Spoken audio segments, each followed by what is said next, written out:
Kannappa Telugu film review by allrounder star Ballem Venumadhav.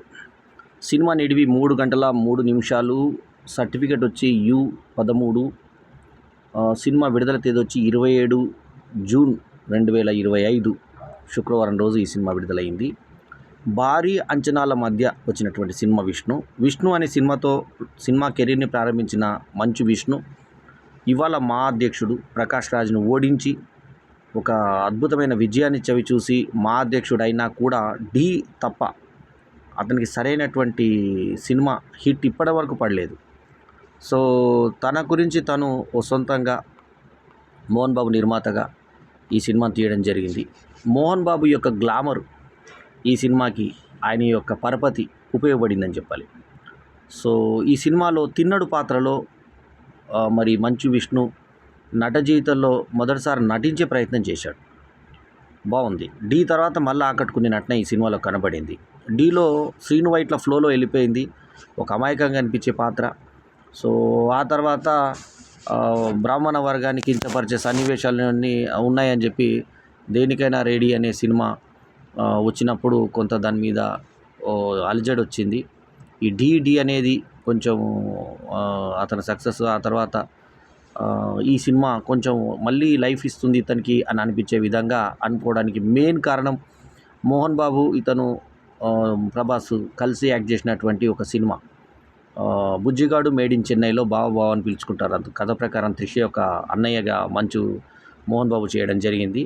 So ఆ పరిచయంతోనూ వాళ్ళిద్దరి మధ్య ఉన్న సాన్నిహిత్యంతోనూ ఈ సినిమాను ఒప్పుకున్నాడు ప్రభాస్ ఇవాళ ఇంటర్నేషనల్ స్టార్. మరి అతను ఈ సినిమా ఒప్పుకోవడంతో ఒక్కసారిగా ఈ సినిమా మీద అందరి అంచనాలు ఏర్పడ్డాయి. బహుశా అక్షయ్ కుమార్ బాలీవుడ్ సూపర్ స్టార్ అక్షయ్ కుమార్ ఒప్పుకోవడానికి కూడా కారణం ఇదేనేమో. సో కన్నెగంటి బ్రహ్మానందం బాగా వృద్ధుడైనాడు, అయినా సరే అతను ఒక 2 బ్రాహ్మణుల క్యారెక్టర్లో బ్రహ్మానందం కన్నెగంటే అతని అసిస్టెంట్గా సప్తగిరి ఉన్నటువంటి కామెడీకి ఏదో బలవంతపు కామెడీ లాగా అనిపించింది అంతే. ముఖేష్ ఋషి స్థాయికి తగ్గ పాత్ర పడలేదు. శివబాలాజీ అసిస్టెంట్ పాత్రలో నటించాడు, ఆయనకి సరైన పాత్ర పడలేదు. సరే, చాలా రోజుల తర్వాత చూసాం, అదే సంతోషం. సురేఖ వాణి వీళ్ళందరూ కొండవాళ్ళలాగా యాక్ట్ చేస్తే ఐశ్వర్య భాస్కరన్కి సరైన క్యారెక్టర్ పడింది, మంచి లేడీ విలనీ క్యారెక్టర్. అట్లాగే నేను పరిచయం చేసిన శ్రావణ జ్యోతి కూడా అక్కడ కొండతెగలలో ఒక మనిషిగా ఒక 2 సన్నివేశాల్లో కనబడింది. అట్లాగే రఘుబాబు వీళ్ళందరూ కూడా ప్రాధాన్యత తక్కువ పాత్రలు, బ్రహ్మాజీ కానీ కొంచెం మన తర్వాత అట్లాగే దేవరాజు ఒక నాయకుడిగా, తెగకు నాయకుడిగా. సో తిన్నాడు అనే వ్యక్తి, నెమలి అనే అమ్మాయి ఒకరినొకరు ఇష్టపడతారు. ముందు నెమలిని ఇతను ఇష్టపడతాడు, అతను ఆమెను గ్రేస్గా చూస్తాడు. అయితే ఆమె నాభి మండలం కానీ తర్వాత స్తన మండలాలు కానీ ఇవన్నీ ఏంటి అంటే అవి మనకు చూపించడానికి స్క్రీన్ మీద గ్లామర్ పాయింట్ ఆఫ్ వ్యూ చూపించడానికి బాగా ప్రీతి ముకుందన్ని వాడుకున్నారు. అక్కడ లిప్ లాక్లు దాకా వచ్చారు. మరి U13 వచ్చింది, కానీ ఈ సినిమాకి U13 అంటే 13 ఏళ్ల పిల్లలు తల్లిదండ్రుల పర్యవేక్షణలో చూడదగ్గ సినిమా అన్న సర్టిఫికేట్ ఇచ్చారు. కానీ చాలా దగ్గర ఎక్కడ తగిలిపోతాడో లిప్స్ కన్న టైప్లో అంత రొమాంటిక్గా తీసుకొచ్చాడు సన్నివేశాల్ని. మనం భక్తి సినిమా చూస్తున్నామా, రక్తి సినిమా చూస్తున్నామా అనిపించే విధంగా ఉన్నాయి కొన్ని సన్నివేశాలు. ముఖేష్ కుమార్ సింగ్ డైరెక్షన్ చేసిన ఈ సినిమాకి మోహన్ బాబు ఇందాకే చెప్పిన నిర్మాత, అట్లాగే విష్ణు కూడా ఒక నిర్మాత, రైటరు, స్క్రీన్ ప్లే కూడా చేయడం జరిగింది. స్టీఫెన్ డేవసీ మ్యూజిక్ చేసినటువంటి ఈ సినిమాకి మను శర్మ కూడా మ్యూజిక్ చేశాడు. అట్లాగే షెల్డన్ చావ్ సినిమాటోగ్రఫీ ఈ సినిమాకి యాడ్ అయింది. ఇక గ్రాఫిక్స్ అమీర్పేట్ గ్రాఫిక్స్, అర్థమైంది అనుకుంటా, అమీర్పేట్ గ్రాఫిక్స్ ఇవి. అక్షయ్ కుమార్ని వేరే ఒక శివుడు పార్వతి వాళ్ళు చేసినటువంటి దానికి తల తగిలిస్తే ఎట్లా ఉంటుందో అట్లా ఇట్లా ఆనుకొని ఏదో పాము ఇట్లా నోలుకో ఇలా అన్నట్టు ఉంటుంది ఆ వేషధారణ. అంటే పాయింట్ ఏంటిదంటే ఆ పాము ఇక్కడ నీలకంఠం లాగా నీలంగా పెట్టి అదొక వెరైటీ చేశారు. ఏ సినిమాలో మనకు అలా నీలకంఠంగా చూపించలేదు. తర్వాత పామును మాత్రం గ్రాఫిక్స్లో చేశారు. అయితే ఈ బాడీ కూడా ఆయన బాడీ అయినది కాదు, ఉత్త తలకాయ మాత్రమే అంటించారని స్పష్టంగా తెలిసిపోతుంది మనకి. కాజల్ బాడీ కాజల్దేనా కాదా అది మనకు అర్థం కాదు, కానీ అక్షయ్ కుమార్ది మాత్రం ఖచ్చితంగా అక్షయ్ కుమార్ ఫేస్ కాదు, అంటే ఫేస్ అతనిది, బాడీ అతనిది కాదు అనే విధంగా మనకి అది బొమ్మతో క్రియేట్ చేశారా లేకుంటే వేరే డూపుని చేశారా అనేది అర్థం కాలేదు. అది அவர் చేసిన సన్నివేశాలు కూడా ఒకటే బ్లాక్లో శివుడు కనబడడం అనేది సినిమా అంతా కనబడుతుంది. ఇందులో అయ్యప్ప సాక్షిలో సినిమాలో నన్ను చూసినటువంటి ఎవరైనా గుర్తుంటే, మీకు పోస్టర్ అయినా గుర్తుండి ఉంటే, అంటే గొప్పగా చెప్పుకోవడం కాదు, ఆ శివుడు కుదిరినటువంటి విధానం అక్కడ కానీ, మెగాస్టార్ చిరంజీవి శ్రీ మంజునాథ సినిమాలో కానీ, దక్షయజ్ఞము సినిమాల తర్వాత భూకైలాస్ సినిమాలో డాక్టర్ ఎన్టీ రామారావు గారిని చూసిన కళ్ళతో మనము అక్షయ్ కుమార్ని 100% చూడలేము. ఈవెన్ ఇంక్లూడింగ్ మీ నా యొక్క కలిసినటువంటి ఆ యొక్క మేకప్ను అది అప్పటి మేకప్ సుబ్రహ్మణ్యం సాక్షాత్తు షూటింగ్లో అక్కడ శివుడి వేషంలో పక్కన నిలబడితే పంతులు అన్నాడు శివుడే వచ్చి నిలబడ్డాడేమో అన్నట్టు. అంతకుముందు కొంచెం ఒబేసిటీ పొట్ట కొంచెం ఒక 1 ఇంచ్ పొట్ట వస్తే శివుడి పాత్ర కోసము 2 నెలలు మళ్ళీ అంత నేచర్ క్యూర్కి వెళ్ళి అంత పొట్టంతా తగ్గించేసి స్టిఫ్గా శివుడిలాగా నిలబడితే యాజ్ ఇట్ ఈజ్ శివుడిలాగా ఉంది ఆ వేషం. ఆ తర్వాత నా తర్వాత అంత కుదిరింది చిరంజీవి. అంతకుముందు అందరికన్నా బాగా చేసింది ఎన్టీ రామారావు. అట్లాంటి శివుని పాత్ర అక్షయ్ కుమార్కి ఇస్తే అది నార్త్ శివునిలాగా ఉంది. అంతే అంతే కామెంట్, అంతకన్నా చెప్పలేము. ఇక కన్నప్ప పాత్రలో విష్ణు సరిపోయాడంటే కొండతేగల వ్యక్తిగా మంచి కండలు తీరి ఆ బాడీ విగ్రహం సరిపోయింది అతనికి.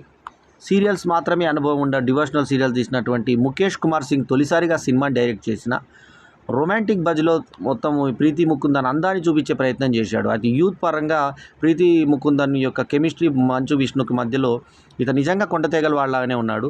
ఆ అమ్మాయి అందంగా ఉంది, అయితే ఆమె కొండతెగలాగా అనిపించలేదు, అపురూప సుందరిలాగా అనిపించింది. కానీ కొండతెగల్లో కూడా అందంగా పుట్టారా అన్నట్టుగా అట్లా. సో లక్ష్మి కూతురు మన ఐశ్వర్య భాస్కరన్ మాత్రం అద్భుతంగా విలని పండించింది. ఆమె ముఖము ఆమె రూపానికి దీనికి సరిగ్గా సరిపోయింది. తర్వాత ఆమె పక్కన కూడా తెలిసినటువంటి నటీమణులను చాలామందిని పెట్టడం జరిగింది. సో ముఖ్యంగా సురేఖ వాణి. సో ఇక ఈ సినిమాలో మోహన్ లాల్ ఇంటర్వెల్లో వస్తే ఎవరి తను అని చెప్పేసి ఇంటర్వెల్ బ్లాక్ చేశారు. శివుడు వచ్చాడని, సాక్షాత్ శివుడు వచ్చాడని. అక్కడ ఒక ట్విస్ట్ ఏమి ఇచ్చారంటే కన్నప్ప కాదు, అంతకుముందు అర్జునుడు అంతకుముందు జన్మలో పాశుపతాస్త్రం కోసం చేసినప్పుడు పోరాడినటువంటి శివుడు ఆ తర్వాత నెక్స్ట్ జన్మలో నువ్వు నాకు భక్తుని అవుతావని చెప్పి వరం ఇచ్చాడు. ఆ యొక్క అర్జునుడే ఇప్పుడు కన్నప్పగా పుట్టాడు అన్నది మనకు ట్విస్ట్ లాగా చూపించారు ఈ సినిమాలో. సో మోహన్ బాబు మహాదేవ్ శాస్త్రిగా పాత్ర చేశాడు. అతను యాక్టింగ్ పరంగా అద్భుతంగా చేశాడు. అతని పాటలు కూడా ఉన్నాయి, అద్భుతంగా చేశాడు అతను. తమాషా ఏంటంటే విష్ణుకు ఒక పాట ఉంటే ఇతనికి 2 పాటలు మోహన్ బాబుకు ఉన్నాయి. మోహన్ బాబు బాగా చేశాడు కూడా, అద్భుతంగా చేశాడు ఆ క్యారెక్టర్ని. ఆ తర్వాత ప్రభాస్ రుద్ర పాత్రలో. మరి ఈ సినిమాలో ఇవాళ 1,15,000 టికెట్లు ఒక రికార్డ్ టైంలో కట్ అయ్యాయంటే దానికి కారణం ప్రభాసే. మరి అంత పెద్ద స్టార్ అయి ఉండి ఎటువంటి గర్వం లేకుండా చెప్పగానే ఒప్పుకున్నాడు. మోహన్ బాబు, ప్రభాసు, మంచు విష్ణు, అక్షయ్ కుమార్, కాజల్, తర్వాత వీళ్ళందరూ మరి ముఖ్యంగా శరత్ కుమార్ తండ్రి పాత్రలో అద్భుతంగా రాణించాడు. డబ్బింగ్ కూడా ఆయనే చెప్పుకున్నట్టున్నాడు, పట్టి మాట్లాడినటువంటి తెలుగును చూస్తే అనిపించింది. సో మొత్తానికి ఏంటంటే సినిమా కన్నప్ప మరీ అంత తీసిపారేసే సినిమా అయితే కాదు. మనం అనుకున్నంత ముందు స్టార్టింగ్లో ఒకటి శివ అని చెప్పేసి చూపించేది ట్రైలర్ చూపించి మనకు ఎన్నోసార్లు అది ట్రోలింగ్ అయింది. మరి ఎంతో అది కనబడకుండా చేశారు ఇందులో మాత్రం లేదు అది. సో ఇంకా ఫ్యామిలీ ప్యాక్ అంటారా, మనకి ఇంకా లక్ష్మీ ప్రసన్న లేదు కాబట్టి, లక్ష్మీ ప్రసన్న లేదు, మంచు మనోజు సరే గొడవల కారణంగా లేడు కాబట్టి ఫ్యామిలీ సినిమా అనలేము. మోహన్ బాబు ఒక్కడే ఉన్నాడు. మోహన్ బాబు పెద్ద కుమారుడు విష్ణు ఉన్నాడు.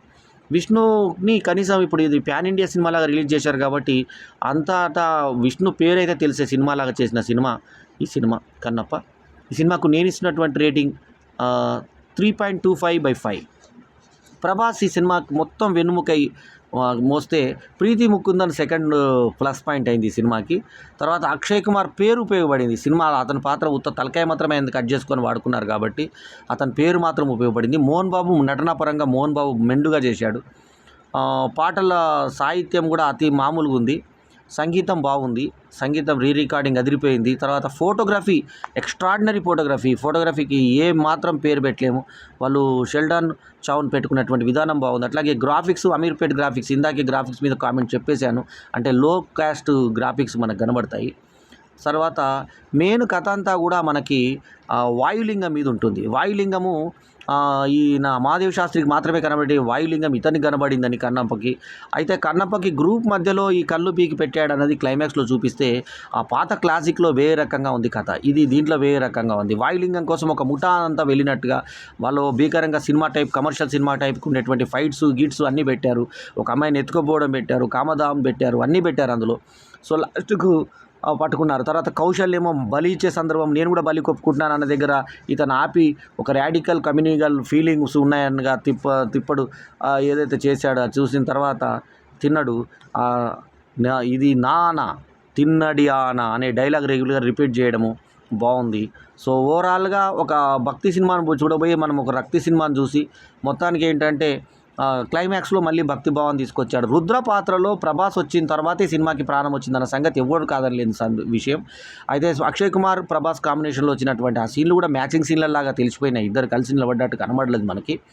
సో మొత్తానికి ఏంటంటే శివరాత్రి రోజు నువ్వు చేసినావు అన్నీ చేసావని చెప్పేసి మాంసం తినిపించేది అతను కూడా సంతోషపడి, అంతకుముందు అంటే తప్పు పట్టాడు శివుడు కాబట్టి, ఏది తప్పు అనుకోడు కాబట్టి అవన్నీ కరెక్ట్గా తీసుకొచ్చారు. మా తర్వాత నువ్వు నాకు నీళ్ళలో ప్రదక్షిణ చేసుకుని వచ్చావు, అది తీసుకొచ్చావు, ఇది తీసుకొచ్చావు అని చెప్పి అల్ప సంతోషమైనటువంటి శివుడు సంతోషపడతాడు కాబట్టి ఆ రుద్ర పాత్రలో ప్రభాస్ కనబరిచినటువంటి హావభావాలు కానీ, అతని డైలాగ్ డెలివరీ కానీ, అతని రూపం కానీ చాలా స్మార్ట్గా ఉన్నాడు, బాగున్నాడు ప్రభాస్. సో ప్రభాస్ లేకపోతే ఈ సినిమా లేదు. ఇవాళ ఈ సినిమా సక్సెస్ కొద్దో గొప్ప 200 కోట్ల పెట్టుబడి కొద్దో గొప్ప వెనక్కి వస్తుంది అంటే నా అంచనా ప్రకారం ఓపెనింగ్స్ వల్ల అట్లీస్ట్ 75% అన్న మినిమం రికవరీ వస్తుంది ఈ సినిమాకి. ఆ వస్తుందంటే కారణం కేవలము ప్రభాస్. ఆ ప్రభాస్ అన్న వ్యక్తి లేకపోతే ఈ సినిమా ఫట్టు. మోహన్ లాల్ కూడా ఉన్నంతలో బాగా చేశాడు, కానీ స్క్రీన్ ప్రెజెన్స్ చాలా తక్కువ. శరత్ కుమార్ మాత్రం అదిరిపోయి యాక్టింగ్ చేశాడు. ఐశ్వర్య భాస్కరన్ చాలా బాగా చేసింది, మోహన్ బాబు బాగా చేశాడు. సో ఇవన్నీ బాగున్నాయి కాబట్టి 3.25/5 అన్నది నా లెక్క. ఇక కన్నప్పని ప్రేక్షకులు చూసినటువంటి మీ లెక్క ఏంటో తెలుసుకోవాలి. సో కన్నప్ప సినిమాని డివోషనల్ ఫీలింగ్ ఉన్నటువంటి వ్యక్తులు తో పాటు రొమాంటిక్ ఫీలింగ్ ఉన్న వ్యక్తులు కూడా ఈ ప్రీతి ముకుందన్ యొక్క అందాన్ని చూడడం కోసం వెళ్ళొచ్చు. సన్నగా మెరుపు తీగలాగా ఉన్నటువంటి అమ్మాయి రూపలావణ్యాల్ని కెమెరామెన్ మంచిగా ఒడిసి పట్టుకున్నాడు చక్కగా. సో షెల్డన్ షావుకి హ్యాట్స్ ఆఫ్ చెప్తూ ఈ సినిమాకి ఇచ్చినటువంటి రేటింగ్ ఇందాకే చూశారు కదా. ఎల్లప్పుడూ మీ ఆదరాభిమానులు ఆశించే మీ allrounder star Ballem Venumadhav Kannappa review ఇది. నచ్చితే లైక్ చేయండి, కామెంట్ చేయండి, షేర్ చేయండి. మీ బల్లెం వేణుమాధవ్. నమస్తే, జై హింద్.